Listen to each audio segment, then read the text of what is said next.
আত্তাহিয়াতুর পরে হাত তুলতে আমল তোলেন না। আশহাদু আল্লা ইলাহা ইল্লাল্লাহ ওয়া আশহাদু আন্না মুহাম্মাদান একবার। আচ্ছা এবার তো আমল তুলে তো সালাম করে দিতে হবে নাকি? হ্যাঁ তুমি খুব পাকা চুপ করে বসে। সেদিন একটা জলসা ভাঙড়ে এক মুরব্বী বসে সামনে বসে এত ফতোয়া দিচ্ছে আর এইরকম বড় বই যাও না তো খুব পড়না আছে। আমার যে চাষা দুঃখ করলেও না দরুদে ইব্রাহিমটা বাবা সে আবার কি ইব্রাহিমটা ইব্রাহিম কি তোর নামাজ হবে না, তোর নামাজ কি করে হবে আবার দুধ ইব্রাহিম কি?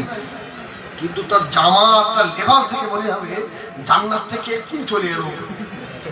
হ্যাঁ শিখতে বললে এরা শিখবে না, আর যেই বলবেন সেই বলবে তবলিগ তারা শিখবে না। মার খেয়ে মরবি, কেউ তোরে বাঁচাবে না।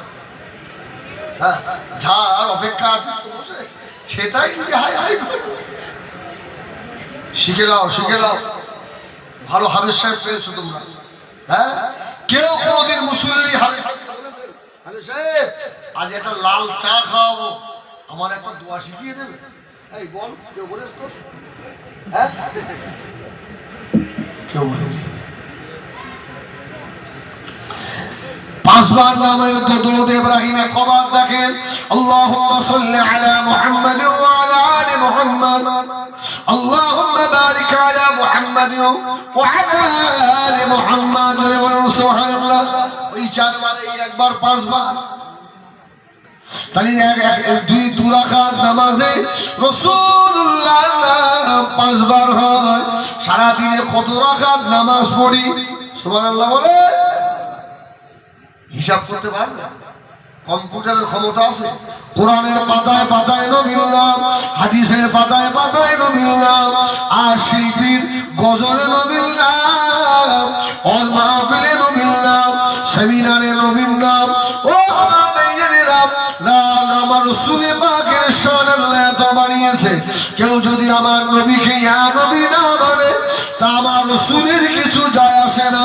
তবে শুনে রেখে দাও আল্লাহ নবী হযরত আব্দুল্লাহ মুহাদ্দিস দালাবী রাহমাতুল্লাহ আলাইহি হুজুর আমার কিতাবে লিখেছেন আল্লাহর নবী বলেন আমি প্রত্যেক ইবাদতের পরে আল্লাহর নবীকে সালাম দিতাম, সালামটা ছিল ইয়া নবী সালামু আলাইকা।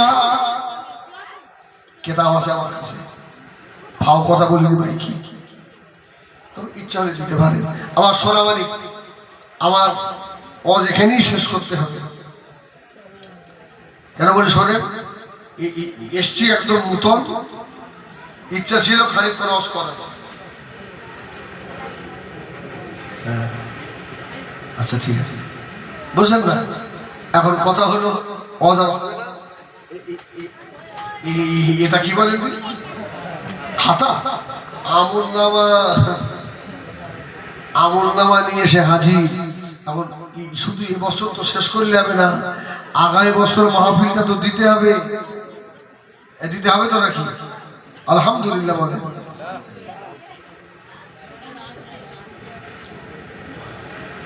আমার সোনামানি আগামী বছরে মাহফিলটা দিতে হবে। আব্বা মা দাদা